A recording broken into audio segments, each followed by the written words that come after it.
Tapos kasabayan niya pinanganak yung dinosaur, ganyan siya katagal na ha? Ganyan siya katagal na. Hindi niya nagawa ang 30-day break.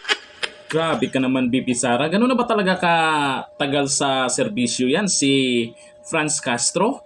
Kasabayan pa daw yung mga dinosaur. Nako, ito panoorin po natin. Balik tanaw po tayo dito sa matinding banat po ni Vice President Sara Duterte dito sa dating maingay na si Franz Castro, kasi ngayon pameme ngayon eh.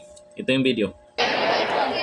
Pag nakikinig ako kay Franz Castro, nakatingin ako kay Franz Castro, naisip ko, sabi niya, sige siya, confidential funds, confidential funds.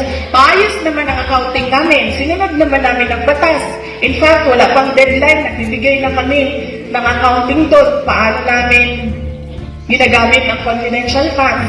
Siya itong didak ng didak sa mga nakikita namin, sa mga teachers, na hindi naman niya na-explain ano yung mga deduction niya sa mga teachers. Tapos kami, maayos kami nagtatrabaho, nagawa namin kung ano yung sinasabi ng papel, tatanungin niya. Tapos kasabayan niya pinanganak yung dinosaur, ganyan siya katagal na ha? Ganyan siya katagal na. Hindi niya nagawa ang 30-day break. Nauna pa siya sa akin sa pag-lobby para sa mga teachers. Hindi niya nagawa ang 30-day break. Tapos, kung ang ginagamit na naman sa mga trabaho,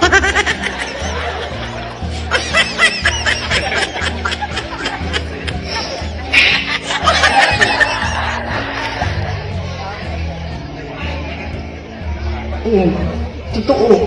Kasi sabi nila 1970s pa daw sila. Sabi ko, kasabayan na nila yung dinosaur. Ang ganaya. 30 days, hindi mabigay. Tapos inukuan lang namin ng isang araw ni Yusef Kowa. Nabigay namin 30 days.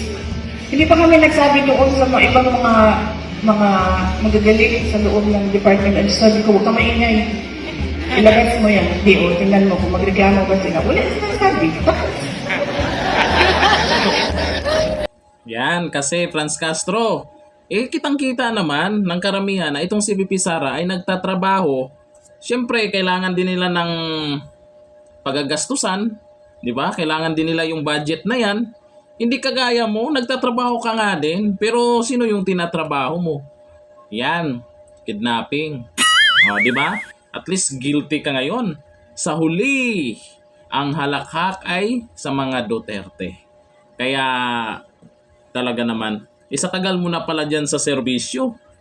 Tapos, mabilis lang magawa ng paraan nung nandyan na si BP Sara. O ngayon, mukhang hirap na ngayon sila sa DepEd. Di ba? Umalis na si BP Sara sa DepEd, tapos ikaw, kulong. O, di ba? Maingay dati. Tamimi ngayon. Pero, nag-ingay niya itong nakaraan yan eh. Nag-rally-rally na naman. Sa bagay, mahilig sa rally talaga yung mga yan. Karma. Yun ang sabi ng karamihan. Karma. Pero para sa akin, hindi po natin pwedeng sabihin karma. Dapat sabihin natin sa kanya sa pagiging maingay niya at kung ano-ano yung binabato niya na wala namang patunay sa mga Duterte, dapat sabihin natin sa kanya, congrats. O, di ba? Congrats. Yan ang gusto na ganyan ka. Kasabayan mo pala yung mga dinosaur.